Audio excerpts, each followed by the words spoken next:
Halo semuanya, selamat datang di channel yang tidak layak untuk dihina ini. Sebelum kita mulai, atur posisi santainya, seruput kopinya, dan mari kita berkhayal.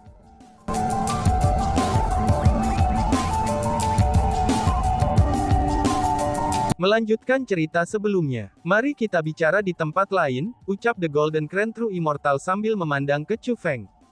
Saat dia berbicara, dia melambaikan lengan bajunya. Pada saat itu, Chu Feng merasa bahwa pemandangan di sekitarnya berubah dengan cepat. Ketika semuanya kembali normal, Chu Feng sangat terkejut menemukan bahwa dia telah tiba di tempat yang berbeda. Dia berada di dalam hutan, dan sangat jauh dari klan surgawi Kong. Apakah kamu baik-baik saja? Golden Crown True Immortal bertanya pada Chu Feng. Aku baik-baik saja, balas Chu Feng sambil menggelengkan kepalanya. Kemudian, dia bertanya kepada Golden Crown True Immortal. Senior, apakah kamu tahu orang itu? Tanya Chu Feng. Golden Crown True Immortal mengangguk. Lalu setelah itu, dia berkata, kamu tidak perlu bertanya tentang dia. Di masa depan, dia tidak akan lagi menyusahkanmu, ucapnya. Tapi, mengapa dia memutuskan untuk menargetkanku? Aku bahkan tidak mengenalnya, kata Chu Feng. Jika suatu alasan harus diucapkan, maka itu karena kamu adalah pemilik Bloodline Surgawi, dan juga bernama Chu Feng, kata The Golden Crown True Immortal. Apa yang salah dengan itu? Chu Feng bertanya dengan cara menyelidik. Dia ingin tahu sangat banyak, dan persisnya konflik macam apa yang dimiliki seseorang yang memiliki pakaian biru misterius dengan ayahnya. Alasan untuk itu adalah, karena dia sudah tahu bahwa individu berjubah biru misterius itu menargetkannya karena ayahnya. Dia bertanya kepadamu, apakah kamu putra Chu Xuan Yuan sebelumnya? Adapun pria itu dengan nama Chu Xuan Yuan, dia membawa penghinaan yang tak terhindarkan pada pria itu. Dia memendam perasaan keras karena itu. Hanya itu saja, kata Golden Crown True Immortal. Chu Feng, tampaknya ayahmu memiliki banyak musuh, kata si ratu dengan senyum di wajahnya. Itu benar, balas Chu Feng yang tampak setuju. Namun, Chu Feng tidak merasa takut karena itu. Malahan sebaliknya, ia merasakan kegembiraan, dan bahkan kesombongan. Mereka semua adalah musuh ayahnya. Selain itu, mereka semua menderita kekalahan oleh tangan ayahnya. Dengan demikian, itu berarti ayahnya sangat kuat. Untuk memiliki ayah yang kuat, Chu Feng tentu akan bangga. Senior, dalam hal ini, apakah kamu berada di Kong Heavenly Clan lebih awal sepanjang waktu? Apakah kamu menyaksikan semua yang terjadi sebelumnya? Tiba-tiba saja Chu Feng bertanya. Dia merasa bahwa Golden Crown True Immortal seharusnya tidak tahu keberadaannya, dan seharusnya tidak tahu bahwa dia menuju ke klan surgawi Kong hari ini. Chu Feng merasa bahwa Golden Crown True Immortal sedang menyelidiki, dan menemukan bahwa Blue Gaun berencana untuk menyakitinya. Karena itulah, khawatir Blue Gaun akan menyerangnya, dia diam-diam memantau gerakan Blue Gaun itu. Chu Feng merasa bahwa, itulah yang menjadi alasan mengapa Golden Crown True Immortal ada di sana. Jika itu masalahnya, maka Golden Crown True Immortal seharusnya sudah tiba bahkan sebelum dia. Aku mengikuti gaun biru di sini. Namun Chu Feng, aku harap kamu tidak akan menyalahkan aku. Kita dari alam atas seharusnya tidak terlibat dengan hal-hal dari alam biasa ini. Selain itu, dunia luar yang luas adalah tempat yang tak terbatas. Pembantaian dan pemusnahan terjadi di mana-mana. Jika seseorang perlu mencegah mereka setiap kali bertemu dengan mereka, maka orang tidak akan punya waktu untuk melakukan hal lain. Meskipun benar bahwa klan Kong Surgawi itu meninggal dengan tidak bersalah, tapi itu adalah nasib mereka karena dilahirkan oleh klan Surgawi Kong, kata The Golden Crown True Immortal. Senior, kamu tidak perlu terlalu memikirkannya. Chu Feng ini memahami kesulitan tersembunyi kamu, ucap Chu Feng. Meskipun Golden Crown True Immortal telah melihat tanpa melakukan apa-apa, itu saat Ying Mingqiao memusnahkan klan Surgawi Kong ke tanah, ketika dia bisa menyelamatkan klan Surgawi Kong yang tidak bersalah, maka Chu Feng tidak menyalahkan Golden Crown True Immortal. Lagi pula, semua orang punya keputusannya sendiri. Chu Feng tidak memiliki kualifikasi untuk menuntut orang lain melakukan apa yang diinginkannya. Sebenarnya, ini adalah waktu yang tepat yang aku temui di sini hari ini. Kalau tidak, aku akan membuat rencana untuk datang menemukanmu, kata The Golden Crown True Immortal. Senior, apakah ada sesuatu yang kamu butuhkan dari aku? Tanya Chu Feng. Aku akan meninggalkan alam biasa Seratu Refinements, kata The Golden Crown True Immortal. Senior, kamu berencana untuk pergi. Kemana kamu akan pergi? Tanya Chu Feng. Aku belum memutuskan kemana aku akan pergi. Singkatnya, aku tidak tahu kapan kita akan bertemu lagi. Selain itu, kamu tidak perlu khawatir tentang Wang Qiang juga. Aku telah mengatur pembentukan formasi di sekelilingnya. Pembentukan formasi itu hanya bisa dibatalkan dari dalam. Adapun untuk membatalkannya dari luar, maka tidak ada seorang pun di alam biasa 100 perbaikan yang mampu melakukan itu. Jadi, tidak ada yang akan terjadi pada Wang Qiang sebelum dia benar-benar bangun. Ambil ini. Dengan ini, kamu akan dapat memindahkan pembentukan formasi itu di tempat lain, ucap The Golden Crown True Immortal sambil menyerahkan sebuah token kepada Chu Feng. Token itu sangat istimewa, dan token itu dibentuk dengan kekuatan spiritual. Daripada mengatakan bahwa itu adalah token, maka akan lebih akurat untuk menyebutnya sebagai kunci. Terima kasih senior, junior ini akan selamanya mengingat bantuan yang telah diberikan oleh senior, kata Chu Feng.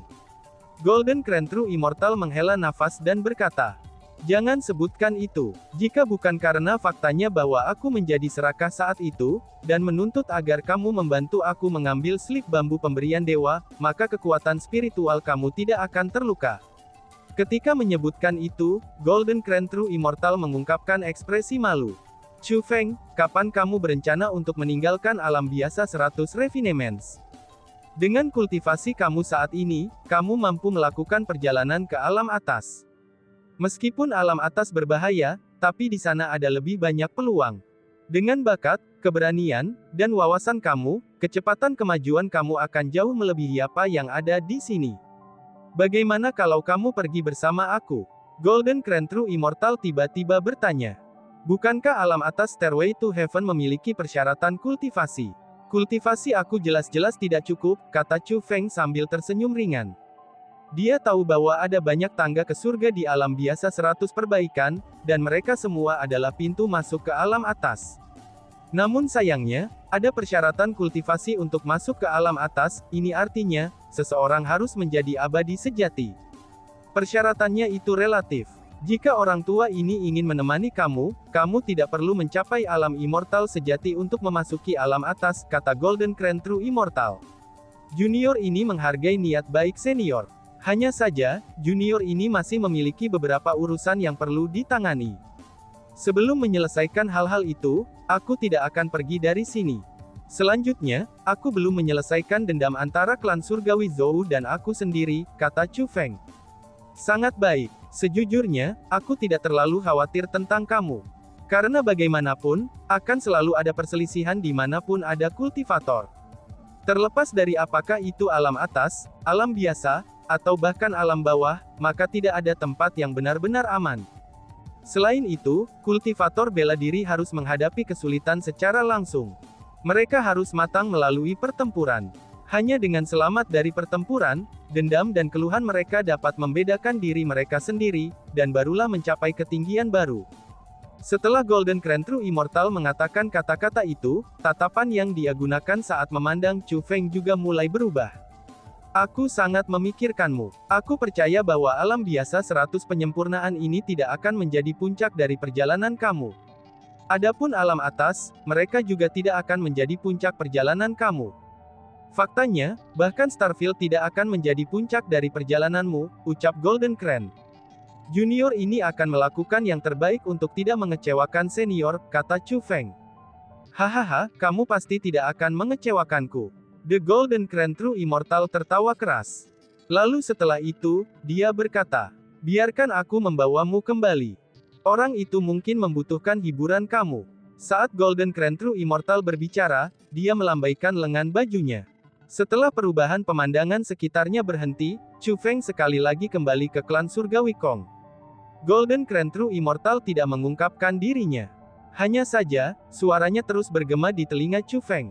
Teman kecil Chu Feng, selamat tinggal. Aku berharap dapat bertemu kamu lagi di alam atas, ucapnya. Itu hanya Chu Feng yang bisa mendengar suara ini. Dia pergi begitu saja. Bagaimana jika musuh ayahmu belum pergi, dan masih berencana untuk menyerangmu? Tanya si ratu yang agak khawatir.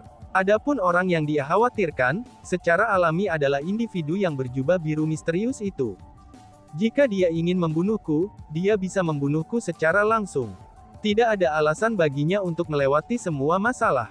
Pasti ada semacam alasan mengapa dia tidak bisa secara pribadi menyerang orang-orang dari alam biasa 100 penyempurnaan, dan secara pribadi membunuhku. Apalagi, bahkan jika dia belum pergi, maka tidak ada yang bisa dilakukan tentang itu. Jika ini adalah berkah, maka itu tidak akan menjadi bencana. Jika ini merupakan bencana, maka aku tidak akan bisa menghindarinya. Terlepas dari apa itu mungkin, aku masih harus menghadapinya. Kalau tidak, mengapa aku keluar untuk marah? Bukankah tidak apa-apa jika aku hanya tinggal di samping ayah aku? Kata Chu Feng. Baiklah, ratu ini menyukai temperamen kamu, ucap si ratu sambil tersenyum dengan puas. Kemudian, dia berkata, tampaknya pria itu benar-benar membutuhkan penghiburan dari kamu, ucap si ratu.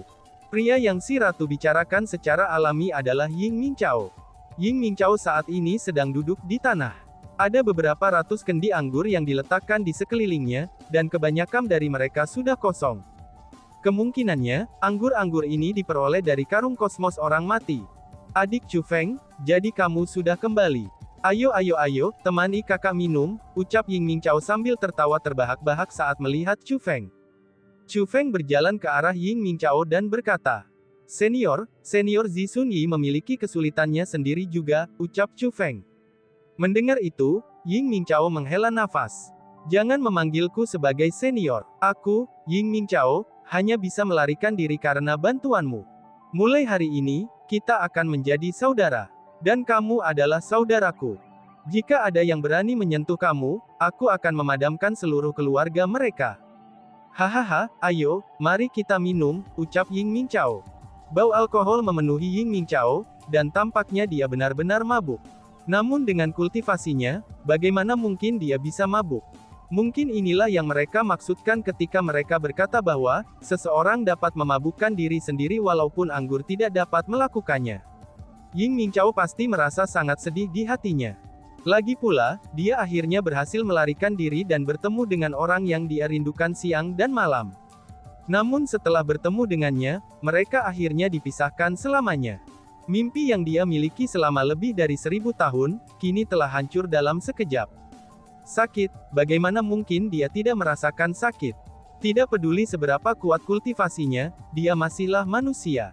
Baiklah, aku akan minum denganmu, ucap Chu Feng. Chu Feng tahu bahwa semua penghiburan tidak akan berguna pada saat seperti ini. Jadi, dia memutuskan untuk minum dengan Ying Mingqiao untuk kesenangan hati mereka. Siapa ini? Tiba-tiba saja, Chu Feng melemparkan tatapan sedingin es ke langit di dekatnya.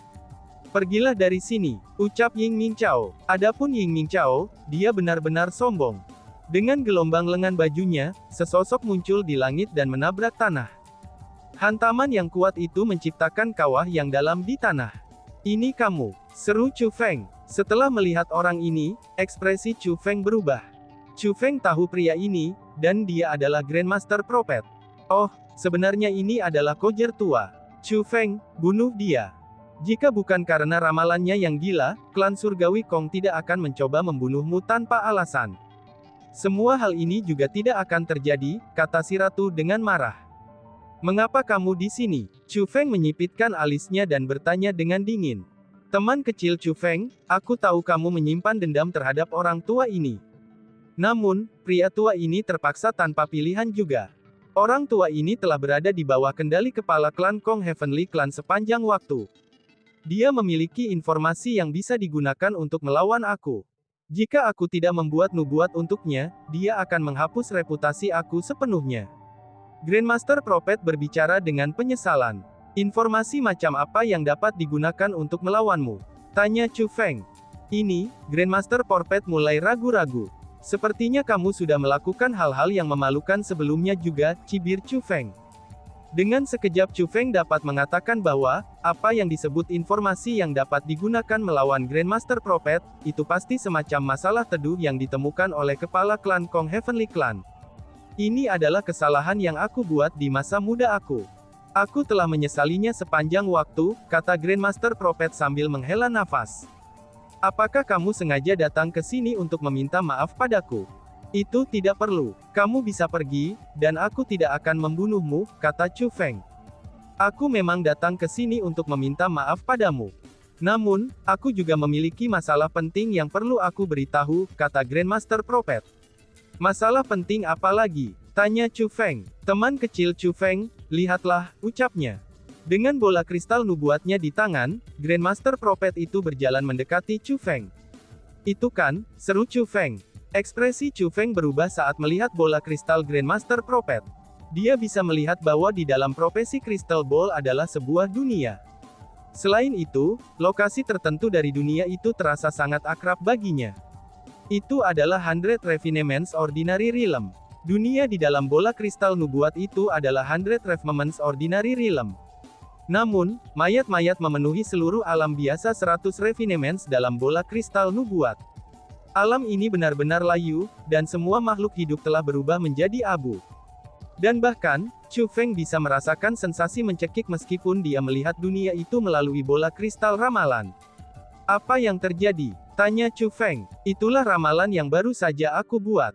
Nubuat aku meramalkan bahwa dalam waktu dekat, musibah besar akan menimpa alam biasa 100 pemurnian. Bencana besar ini akan menimpa semua orang di alam biasa 100 perbaikan. Tidak hanya semua orang akan kehilangan nyawa mereka, tetapi seluruh alam biasa 100 Refinements itu sendiri juga akan berubah menjadi tanah tandus. Adapun orang yang mampu mencegah bencana ini, dia ada di sini, kata Grandmaster Prophet. Siapa dia? Tanya Chu Feng. Hanya kita bertiga yang hidup di sini. Dengan kultivasi aku, tentu saja itu bukan aku. Jadi, itu akan menjadi kamu atau Tuan Ying Ming Chao.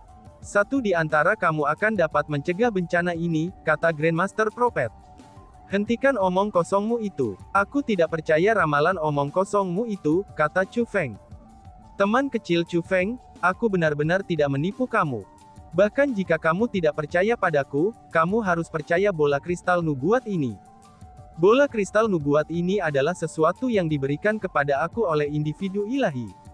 Bertahun-tahun, itu tidak pernah sekalipun salah dalam membuat nubuatnya. Teman kecil Chu Feng, kamu pasti harus percaya padaku. Kamu harus bersiap dengan Lord Ying Ming Chao. Apakah alam biasa 100 Refinements akan dapat bertahan hidup? Ini semua akan tergantung pada kalian berdua, kata Grandmaster Prophet. Jika kamu begitu takut mati, kamu bisa pergi dan bersembunyi di alam atas. Chu Feng mengejek. Pada saat itu, Grandmaster Prophet mengungkapkan senyum masam, dan kemudian dia berkata, aku juga ingin memasuki alam atas.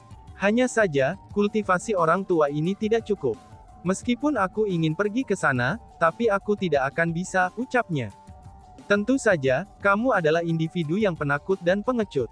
Segera nyahlah, ucap Chu Feng. Chu Feng melemparkan pandangan ke samping pada Grandmaster Prophet itu. Dia menemukan bahwa Grandmaster Prophet sama sekali tidak memiliki sikap seorang Grandmaster. Dia hanyalah individu yang egois yang tidak memedulikan orang lain. Bahkan faktanya bahwa dia datang untuk memberitahu Chu Feng tentang ramalan itu, karena dia sendiri tidak ingin menderita musibah. Orang seperti dia benar-benar munafik. Teman kecil Chu Feng, aku tahu bahwa kamu menyimpan perasaan keras terhadap orang tua ini. Namun, pria tua ini benar-benar hanya menyebut masalah ini untuk perhatian kamu karena niat baik. Kamu pasti harus membuat persiapan, ucapnya. Setelah mengucapkan kata-kata itu, Grandmaster Prophet memandang Ying Ming Chao yang sedang mabuk. Kamu pasti harus memberi tahu Lord Ying Ming Chao tentang ini juga. Setelah mengucapkan kata-kata itu, Grandmaster Prophet melayang ke langit. Dengan bola kristal nubuat di tangannya, dia pun pergi. Setelah Grandmaster Prophet pergi, Chu Feng mulai merenung. Tiba-tiba saja dia merasa bahwa, kata-kata Grandmaster Prophet sepertinya bukan dusta. Bencana macam apa itu? Siapa yang mampu membawa bencana ke alam biasa ratusan Refinements? Mungkinkah gaun biru itu? Chu Feng memikirkannya untuk beberapa waktu. Namun terlepas orang-orang dari alam atas, dia tampaknya tidak bisa memikirkan orang lain yang mampu membawa malapetaka ke alam biasa ratusan penyempurnaan. Namun tiba-tiba saja, Chu Feng memandang pedang dewa jahatnya yang masih dipegangnya. Meskipun pedang dewa jahat tenang pada saat itu, tapi Chu Feng tahu betul betapa menakutkannya itu. Dia tahu bahwa pedang dewa jahat adalah ancaman potensial yang bisa membawa bencana ke alam biasa ratusan penyempurnaan.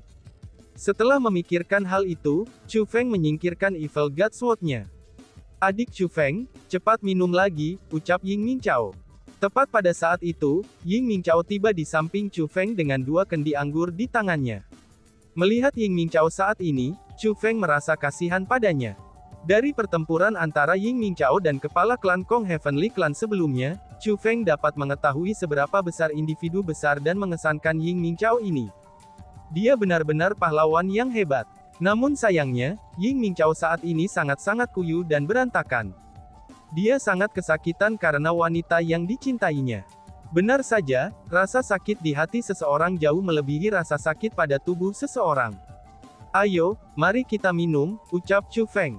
Chu Feng menerima kendi anggur dari Ying Mingchao, dan memanggangnya dengan kendi anggur yang dipegang Ying Mingchao. Kemudian, dia menghabiskan seluruh kendi dengan sekali teguk. Chu Feng dan Ying Mingchao minum di reruntuhan Kong Heavenly Clan sepanjang hari dan malam.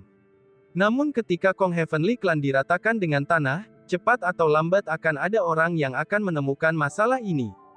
Dengan demikian, Chu Feng merasa tidak cocok untuk terus tinggal di sana dan minum. Jadi, dia membawa Ying Mingchao yang masih mabuk di tempat lain. Pada hari-hari berikutnya, Chu Feng dan Ying Mingchao hanya menikmati satu hal, yaitu minum. Namun Chu Feng tidak pernah mabuk sepanjang waktu. Dengan komposisi tubuhnya, racun biasa tidak bisa melakukan apapun padanya. Ini adalah kasus bahkan untuk alkohol. Namun demikian, Ying Mingchao terus mabuk sepanjang waktu. Dia benar-benar minum terlalu banyak. Terlebih lagi, dia menjadi semakin mabuk. Chu Feng ingin mendesaknya untuk berhenti minum, namun dia tidak tahu bagaimana memulainya. Ini terutama ketika Ying Mingchao mulai memanggil Zi Sun Yi tanpa henti dalam tidurnya, dan ini membuat Chu Feng merasa lebih kasihan padanya. Dengan situasi yang dihadapi, Chu Feng berpikir bahwa satu-satunya cara untuk membantu Ying Mingchao adalah membawanya, dan berkeliling ke tempat-tempat tanpa tanda-tanda aktivitas manusia. Yaitu ke tempat-tempat di mana perempuan tidak ada, tempat-tempat tanpa perjuangan kultivator bela diri, dan belum memiliki pemandangan yang indah. Dia berharap berbagai pemandangan dunia ini secara bertahap akan membangunkan Ying Mingchao. Chu Feng tidak memiliki harapan berlebihan untuk bisa membuat Ying Mingchao melepaskan Zi Sun Yi sepenuhnya, karena dia tahu bahwa sesuatu seperti itu tidak akan mungkin. Selain itu, Chu Feng berharap bahwa Ying Mingchao akan mampu menyatukan dirinya. Lagi pula, tidak peduli apapun kemunduran yang harus dihadapi, ia masih harus menjalani kehidupan dengan benar. Apa yang terjadi di sana? Ucap Chu Feng. Chu Feng membawa Ying Mingchao menuju danau. Dalam perjalanan ke sana, Chu Feng melewati sebuah kota. Meskipun mereka masih jauh dari kota, dia dapat melihat bahwa kota itu dipenuhi dengan mayat. Sebenarnya, membantai semua orang di kota yang telah direbut adalah kejadian biasa. Dunia kultivator bela diri memang kejam seperti itu. Namun, pembantaian kota itu agak aneh. Alasan untuk itu adalah, karena hampir semua orang di kota meninggal karena tubuh mereka meledak. Dengan demikian, bau darah memenuhi seluruh tempat. Itu benar-benar sensasi yang memuakkan. Namun demikian, bukan karena tidak ada mayat di kota. Hanya saja, mayat-mayat di kota akan membuat darah seseorang menjadi dingin. Alasan untuk itu adalah, karena mereka semua adalah bayi. Selain itu, mayat bayi-bayi itu semuanya memiliki karakteristik yang identik. Ini artinya, mereka semua mati dengan menyedihkan. Mereka semua benar-benar layu seperti mumi. Jika seseorang harus menggambarkan mayat mereka, maka akan lebih baik dijelaskan bahwa mayat mereka sangat mirip dengan 5 tetua tertinggi Kaisar Langit Heavenly Clan Zhou, yang telah meninggal di klan Surgawi Kong pada hari itu. Bayi-bayi itu semuanya telah disempurnakan sampai mati. Selanjutnya, mereka disempurnakan hidup-hidup. Bagaimana ini bisa terjadi? Seru Ying Mingchao. Tidak diketahui apakah itu karena dia dibangunkan oleh bau darah yang menyengat atau oleh mayat bayi-bayi itu, tetapi Ying Mingchao benar-benar bangun. Setelah benar melihat mayat bayi-bayi itu, Ying Mingchao mengungkapkan ekspresi terkejut. Mereka adalah bayi. Mereka adalah bayi yang baru lahir yang belum mengalami dunia, dan juga bayi yang tidak tahu apa-apa. Namun begitu saja, mereka disempurnakan hidup-hidup. Sebelum kematian mereka, mereka menderita siksaan yang tak terbayangkan. Dan tiba-tiba saja bersambung. Sekian dan terima kasih banyak. Bye-bye.